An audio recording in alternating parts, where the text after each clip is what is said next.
Gold trusted gold buyers తాకట్టులో ఉన్న బంగారాన్ని విడిపించి ఈ రోజు ఉన్న మార్కెట్ ధరకే కొనబడును.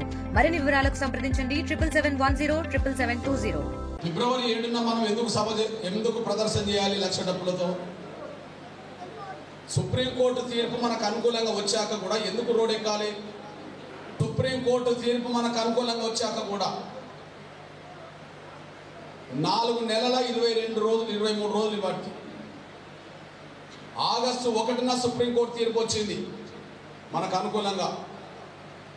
ఎస్సీ రిజర్వేషన్ల వర్గీకరణ చేసుకునే అధికారం రాష్ట్రాలకు ఉన్నదని చెప్పి గౌరవ చీఫ్ జస్టిస్ చంద్రచూడ్ గారి ఆధ్వర్యంలో 7 జడ్జిలతో కూడిన రాజ్యాంగ ధర్మాసనం మనకు అనుకూలంగా తీర్పిచ్చింది.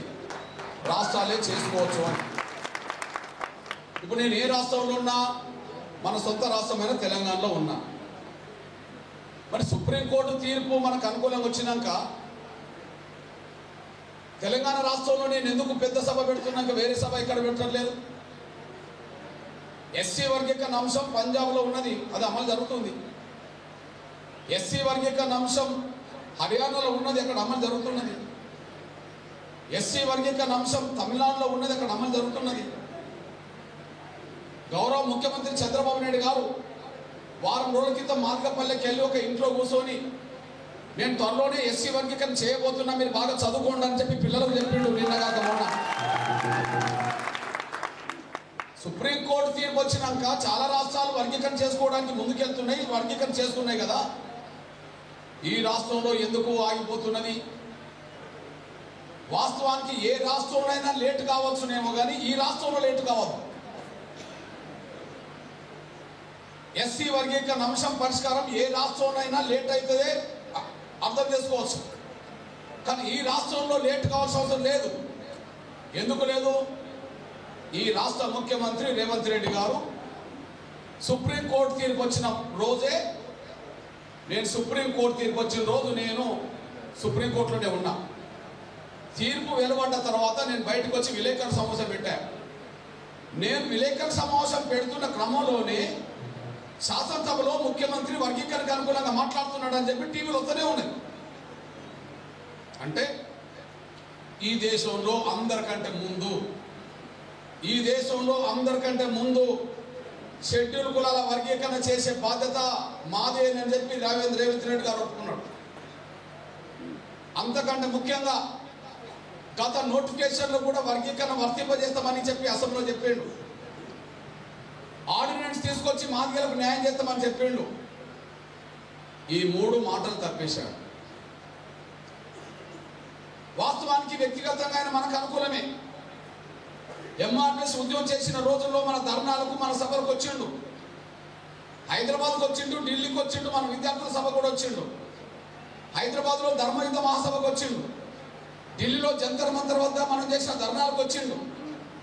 ఢిల్లీలో 10,000 మందితో మన విద్యార్థులు సభ పెడితే సభలు కూడా వచ్చేసిండు. వ్యక్తిగతంగా మనకు అనుకూలమే. మరి ఎందుకు ఆయన మాట నిలబెట్టుకోలేదు? మాట నిలబెట్టుకోకపోవడానికి కారణం ఏంటిది? అసలు ఆయన మాట ఇచ్చిందా లేదా? ఒక్కసారి శాసనసభలో రేవంత్ రెడ్డి గారు ఏం మాట్లాడిండో ఒకసారి ఏనాడు. నరేంద్ర మోడీ గారి సహకారంతో మన వర్గీకరణ విషయంలో సుప్రీంకోర్టు కొంత అఫిడవిట్ ఇవ్వడం వల్ల కొంత మనకు న్యాయం జరిగింది. ఆ కృతజ్ఞతతో నేను కూడా బీజేపీకి అండగా నిలబడాల్సిన చేసింది. అంటే నేను ఏ పార్టీ కాదనే విషయం మీరు మర్చిపోవద్దు. టీడీపీకి మద్దతు ఇచ్చినప్పుడు నేను చంద్రబాబు పార్టీలో లేను, ఆ కండువ నా ఒంటి మీదకి రాలేదు. కాంగ్రెస్ మద్దతు ఇచ్చినప్పుడు ఆ కండువ నా ఒంటి మీదకి రాలేదు. కేసీఆర్కు మద్దతు ఇచ్చినప్పుడు ఆ కండువ నా ఒంటి మీదకి రాలేదు. బీజేపీ మద్దతు ఇచ్చిన ఈ రోజుల్లో ఒంటి మీద కండువ మారలేదు. ఎందుకంటే నా జాతిని గెలిపించడమే నా లక్ష్యమే తప్ప ఇంకోటి కాదని విషయం మీరు మర్చిపోతారు. అంతేకాదు నా సోదరులారా, ఒక విషయం మీరు దృష్టించుకుంటున్నాను. నేను ఈరోజు మళ్ళా చెప్తున్నా, దేశవ్యాప్తంగా అన్ని పార్టీలు మనకు అనుకూలంగా తీసుకొచ్చారు. తెలంగాణ రాష్ట్ర ఏర్పాటు కోసం కేసీఆర్ ఏ మద్దతు అయితే అన్ని పార్టీలతో తీసుకొచ్చిండో అంతకంటే 4-5 పార్టీలతో అదనంగా నేను తీసుకొచ్చా వర్గీకరణ కోసం. ఏ వాడకు డప్పు కొట్టినా, ఆ సాగు డప్పు అయినా ఇంకో డప్పు అయినా, ఏ డప్పు కొట్టినా ఊరంతా అన్ని వాడలకు వినబడతాయి. ఒక 50-60 డప్పులే మనకి ఇక్కడ ఉన్నాయి. ఇంతమందిలో 50 డప్పులు కొడితేనే బజార్లన్నీ మొత్తం దగ్గర వెళ్ళిపోయినాయి. ఒక్కసారి వచ్చేట వాళ్ళందరూ సంఖ్యకు డబ్బులు వేసుకుంటారు అండి. 1,00,000 డబ్బులు అయితే హైదరాబాద్ నగరమే కాదు, ప్రపంచమే ఇస్తుంది. ఆ ఒక్కదానికి రండి. మీరు సంఖ్యను డప్పేసుకొని 1,00,000 మందితో యుద్ధం చేయగలిగితే నీ బిడ్డలకు 100 తరాలకు భవిష్యత్తు ఇచ్చిన వాళ్ళు అవుతామని చెప్పి మీరు మర్చిపోతారు సార్. ఆ ఒక్క మాట కట్టుబడి ఉండి మీరు హైదరాబాద్ నగరం రావాలని నేను సవినం కోరుకుంటూ, ఇక్కడ బీజేపీని నమ్ముకున్న మాదిగలు ఉన్నారు, ఇక్కడ కాంగ్రెస్ నమ్ముకున్న మాదిగలు ఉన్నారు, ఇక్కడ బీఆర్ఎస్ నమ్ముకున్న మాదిగలు ఉన్నారు, ఇతర రాజకీయ పార్టీలను నమ్ముకున్న మాదిగలు ఉన్నారు. మీరు పార్టీలను నమ్ముకొని మీరు ఆ పార్టీలో ఉండవచ్చు, కానీ నేనంటూ ఏ పార్టీలో లేను. నా జాతి భవిష్యత్తు కోసం తిరుగుతున్నాను.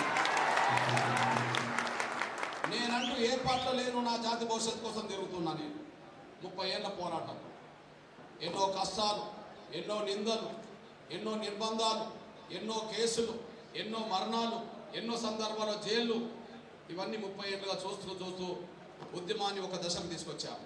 మరిన్ని వీడియోస్ కోసం ఛానల్ ని సబ్స్క్రైబ్ చేయండి. లేటెస్ట్ అప్డేట్స్ కోసం వాట్సాప్ ఛానల్ ని ఫాలో అవ్వండి. ఆ లింక్ డిస్క్రిప్షన్ లో ఉంది.